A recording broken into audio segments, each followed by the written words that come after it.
ये कि मैं अपने टैक्स की चोरी करती हूँ?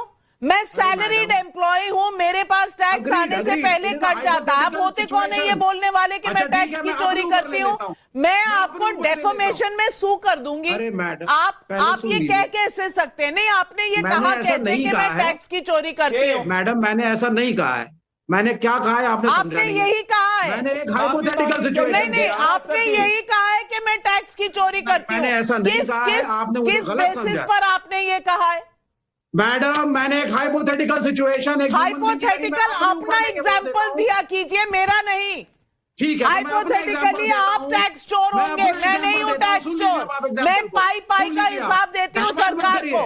नहीं है, अगर किसी की श्रद्धा नहीं है, आस्था, तो ना जाए, कोई बात नहीं। लेकिन इतनी ज्यादा राजनीति उसी मुद्दे पर करना, ये क्या सही है? पहले खुद ही कह रही है समाजवादी पार्टी कि हमने बड़ा भव्य आयोजन किया था 2013 में। जी, भव्य था, 12 करोड़ लोग आए थे। हाँ, 40 लोग वहां पर भगदड़ में मर गए थे, ये कहना भूल जाते हैं। और ये भी कहना भूल जाते हैं कि जितने पैसों का आयोजन था, उसमें से 135 करोड़ रुपए यूज करना भी उनके लिए जरूरी नहीं था। कम खर्चा किया उन्होंने, और जितना उसके ऊपर नीचे हुआ था वो सीएजी की रिपोर्ट में है। लेकिन बार बार ये कहना कि पाप करने वाले जाते हैं महाकुंभ, क्या ये सही है? बार बार ये कहना कि रोटी ज्यादा जरूरी है, धर्म नहीं जरूरी है, ये क्या सही है? किसी और धर्म के बारे में आप ये कह सकते हैं क्या? नहीं, बिल्कुल बिल्कुल, हम तो सब धर्मों के बारे में कहते हैं। अब आप देखिए ना, आप रिलीजन और पॉलिटिक्स की बात कर रही हैं। अब हमारा छोटा भाई प्रदीप भंडारी धीरे धीरे धर्मगुरु बनता जा रहा है। पूरी की पूरी जितना भी इन्होंने बोला, मुझे तो ऐसा लग रहा था कि अभी दीक्षा लेकर के आ गए हैं, राजनीति से त्याग ले लिया है, अब लोगों को आशीर्वाद देना शुरू कर देंगे। तो ये जो ट्रांसफॉर्मेशन है बीजेपी का, कि नेताओं को सबको जो है धर्म की घुट्टी पिला पिला करके यहाँ पे रामायण का पाठ करवाओ, हम इसके खिलाफ हैं। रामायण का पाठ कराना पंडितों का काम है, धर्मगुरुओं का काम है, मंदिरों में होना चाहिए। The job of a politician, a spokes person is कि आप इश्यूज उठाइए जो नेशनल डेवलपमेंट के हो। वो ये नहीं उठाते, तो अखिलेश यादव कोई गलत नहीं है, बिल्कुल सही बोला है उन्होंने। आप मुझे बताइए, एक आदमी चोरी करता है, अपनी ड्यूटी नहीं करता, काम नहीं करता, और उसके बाद गलत काम करने के बाद वो कहता है मैं जाऊंगा गंगा में नहाऊंगा, मेरे सारे पाप धुल गए। क्या ये लॉजिकल है? अखिलेश का भी चमचा बन गया। अगर आप अपनी सैलरी से टैक्स की चोरी करती हैं, आप एंकरिंग उस तरीके से नहीं करती जो सही तरीके से होनी चाहिए। मैं नहीं करती, एंड आई टेक ऑब्जेक्शन। आप कैसे कह सकते हैं एलायंस पार्टनर भाई, एलायंस पार्टनर। नहीं, कैसे कह रहे हैं आप ये कि मैं अपने टैक्स की चोरी करती हूँ? मैं सैलरीड एम्प्लॉय हूँ, मेरे पास टैक्स आने से पहले कट जाता है। आप होते कौन है ये बोलने वाले कि मैं टैक्स की चोरी करती हूँ? मैं आपको डेफोमेशन में सू कर दूंगी। पकड़ा गया। आप ये कह कैसे सकते हैं? नहीं, आपने ये कहा कैसे कि मैं टैक्स की चोरी करती हूँ? मैडम, मैंने ऐसा नहीं कहा है।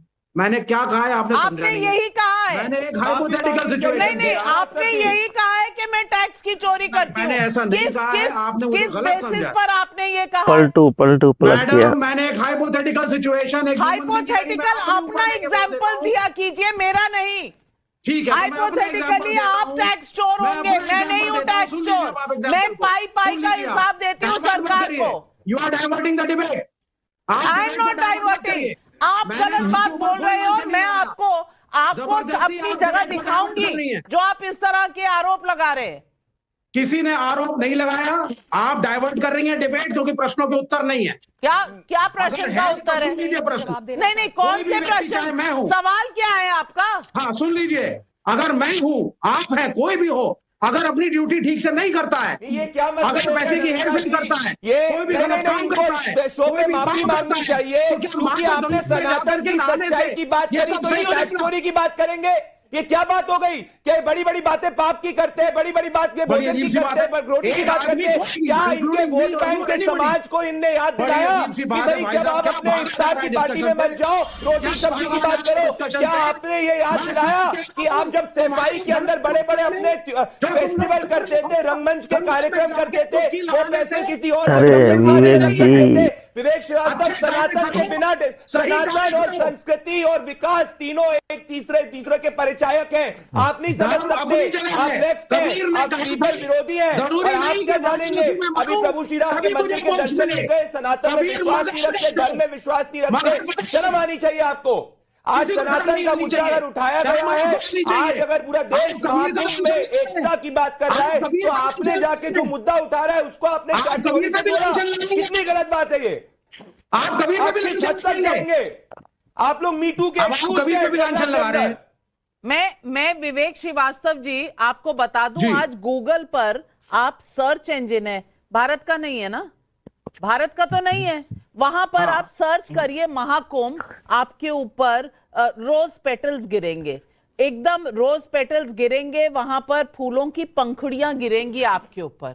ये महाकुंभ में लोगों की श्रद्धा है। आप नहीं मानते, कोई जोर जबरदस्ती नहीं है, आप मत मानिए, लेकिन ये कहना कि सिर्फ पापी वहां जाते हैं, ये साध्वी प्रज्ञा जी, ये बिल्कुल तोड़ मरोड़ कर दिखाना नहीं है। और स्वामी विवेकानंद की जब बात होती है तो कॉन्टेक्स्ट बता दूं, पाप पुण्य और रोटी का जब जिक्र हुआ था तो इस बात पर हुआ था कि तब यहां पर अंग्रेजों की हुकूमत चल रही थी, यहां पर सूखे पड़ रहे थे, लोग मर रहे थे, ये उस वक्त कहा गया था।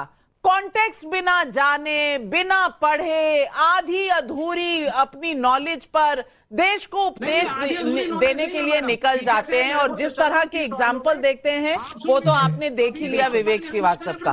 जवाब दीजिए, इतनी एलर्जी इनको कहां से है और कौन सी दवाई से ठीक होगी? देखिए नाविका जी, सबसे पहले तो मैं ये कहूंगी, महाकुंभ 144 साल के बाद आया है, ये बहुत ही हर्ष और उल्लास का विषय है, लेकिन उन लोगों को प्रॉब्लम इससे होना स्वाभाविक सी बात है, क्योंकि ये विवेक श्रीवास्तव जी तो लाल झंडे वाले लोग हैं, ये लोग तो वो लोग हैं जो कहते हैं धर्म अफीम है। भारत में रहकर सनातन परंपरा का देश है, शाश्वत सनातन संस्कृति के देश से आते हैं और उसके बाद ये धर्म को अफीम बताते हैं, आप इनसे क्या उम्मीद रखेंगे? बात रही सपा की, अखिलेश यादव की, अखिलेश यादव का तो ट्रैक रिकॉर्ड चेक कर लीजिए, 2013 के कुंभ में क्या नहीं हुआ, कितने लोग वहां पर मरे थे, लोगों ने ढंग से स्नान नहीं किया। मैं आज ही सारा वो कंपैरिजन देख रही थी 2013 का 2019 के कुंभ में, मैं खुद 3 महीने रही हूं वहां पर, मैं खुद परसों जा रही हूं प्रयागराज के अंदर, इतनी सुंदर तैयारियां वहां पर हुई हैं, सुरक्षा की, हर चीज की, इनको उससे प्रॉब्लम है। जानते हैं, ये वो लोग हैं जो तुष्टीकरण की राजनीति करते हैं, ये समाज को जातिवाद के बारे में बताएंगे, जो पीडीए के नाम पर इलेक्शन लड़ रहे हैं, इनको तो ये कहना चाहिए कि हम आपका सहयोग देते हैं। ये वो लोग हैं जिन्हें भगवे से नफरत है। आपको भगवे से नफरत है, मान ली, आपको भारत की जनता से भी नफरत हो गई। आपने श्रद्धालुओं की आस्था और विश्वास को ठेस पहुंचाया है, आम जनता को ठेस पहुंचाया है आपने, भारत के उन लोगों को पापी बुलाया है आपने जो वहां पर स्नान करने गए हैं। आपको कोई भारत की जनता माफ नहीं करेगी।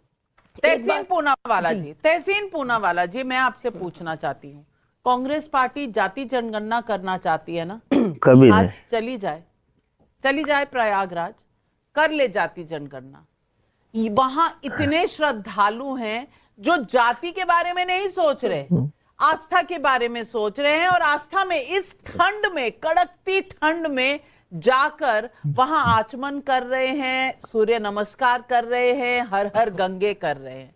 मैं पूछना चाहती हूं, इस पावन अवसर पर क्या राजनीति जरूरी है? क्या हमारी खुराक राजनीति के बिना चलती ही नहीं कि हर बात पर पुल क्यों नहीं बना, अरे ये पोल बना है तो इसमें तार क्यों नहीं है, अरे ये पाप धोने जा रहे हैं तो सारे वहां जो 1.5 करोड़ लोग हैं सब पापी हैं क्या? वहां पर रोटी दे दो, अरे भाई रोटी दे दो। मुलायम सिंह जी का तो वहां पर आपने पुतला बना दिया, वहां पूजा पाठ हो जाए, लेकिन बाकी महाकुंभ की पूजा पाठ ना हो, वहां पापी जाते। नाविका जी, अव्वल तो आपको, साध्वी जी को, प्रदीप भाई को, सभी पैनलिस्ट को, दर्शकों को महाकुंभ के पहले दिन की ढेर सारी शुभकामनाएं और लोहड़ी की ढेर सारी मुबारकबाद, मकर संक्रांति का सभी त्योहारों की ढेर सारी मुबारकबाद। नाविका जी, आपका सवाल बहुत वाजिब है, लेकिन तिरुपति में कुछ दिन पहले जो स्टैम्पीड हुआ, वहां पे तो भाजपा की सरकार है, आजम खान वहां पर अध्यक्ष थे, उनके नेतृत्व में स्टैम्पीड हुआ इतने वर्ष पहले, वो याद है प्रदीप को, बिल्कुल सही, याद होना चाहिए और कार्रवाई होनी चाहिए। उन्होंने कहा इतने करोड़ों का घपलाव, कितने लोगों को आपकी सरकार 10 साल से आपकी सरकार है, 7-8 साल से उत्तर प्रदेश में आपकी सरकार है, केंद्र में 10 साल से अधिक आपकी सरकार है, कितने लोगों को अरेस्ट किया? शून्य, जितने प्रधानमंत्री जी के प्रेस कॉन्फ्रेंसेस। तिरुपति में स्टैम्पीड हुआ, उत्तर प्रदेश में हाथरस में